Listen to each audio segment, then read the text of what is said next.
پاک کے والد محترم حضرت ابو موسیٰ صالح جنگی دوست رحمت اللہ تعالیٰ علیہ، آپ نے واقعہ سنا کہ انہوں نے ایک سیب آتا دیکھا تو سیب پکڑ کر کھایا، بعد میں احساس ہوا کہ پوچھا تو ہے ہی نہیں، اجازت تو لی نہیں، کس کا تھا؟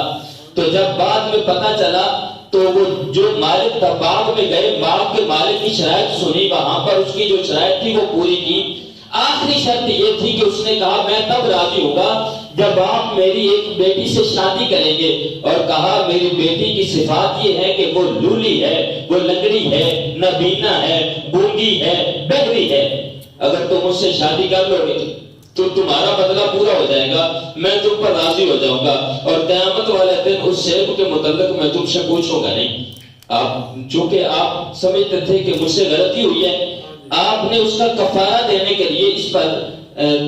اس کو تسلیم کر لیا، اس بات کو تسلیم کر لیا، قبول کر لیا۔ جب نکاح ہوا تو اپنی بیوی کے پاس گئے تو وہ تو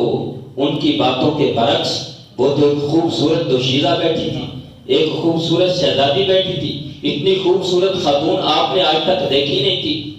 جب نظر پڑی تو دوڑ کے باہر آ گئے، شاید کہ میں بھول گیا ہوں، شاید کہ میں کسی اور کے پاس آ گیا ہوں، جو صفات ان کے بابا نے بیان کی تھی وہ تو اس کے اندر نہیں ہے، یہ تو اللہ کے فضل سے بالکل سلامت ہے۔ گھبرائے ہوئے باہر آئے تو جب آ کے اپنا ماجرا بیان کیا تو ان کے والد نے کہا، اس خاتون کے والد نے بتایا، اس نے کہا میں نے جو بات کی وہ بالکل سچ ہے، میں نے اس لیے کہا کہ وہ لولی ہے، اس لیے کہا کہ اس کا ہاتھ آج تک کسی غیر محرم تک نہیں پہنچا، میں نے لنگڑی اس لیے کہا کہ اس کے قدم آج تک کسی حرام کام کی طرف چل کے نہیں گئے، میں نے نابینا اس لیے کہا کہ میری بیٹی کی نظر آج تک کسی غیر محرم پر نہیں پڑی، میں نے اس کو گونگی اس لیے کہا کہ اس نے آج تک اللہ کی رضا کے خلاف کوئی بات نہیں کی، میں نے اس کو بہری اس لیے کہا کہ اس نے آج تک اللہ کی رضا کے خلاف کوئی بات سنی نہیں، اس لیے میں نے کہا وہ اندھی ہے، وہ بہری ہے، وہ گونگی ہے، وہ لولی ہے، وہ لنگڑی ہے۔ ایسا نہیں کہ وہ سچ میں ایسی ہے،